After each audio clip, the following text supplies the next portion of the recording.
Zoya news plus registered के साहिवाल से खसूसी नुमाइंदे सदाकत अली राइन की रिपोर्ट के मुताबिक Al Mustafa Islamic centre campus Jamia Bahrul Uloom Kot Farid Sahiwal की मिलादुन नबी सल्लल्लाहु अलैहि वसल्लम ज़ेर एहतमाम इदारतुल मुस्तफ़ा इंटरनेशनल हल्का साहिवाल में रैली निकाली गई।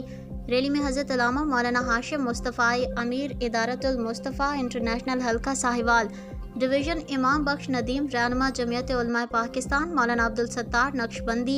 अमीर जमियत उलमा पाकिस्तान तजम्मुल रियाज मुस्तफ़ाई कारकुन इदारतुल मुस्तफ़ा इंटरनेशनल हल्का साहिवाल और सिविल सोसाइटी से सियासी और समाजी कारकुनान ने कसीर तादाद में शिरकत की और नबी पाक सल्लल्लाहु अलैहि वसल्लम की शान में हदियानात और दुरूद सलाम के नजराने पेश किए।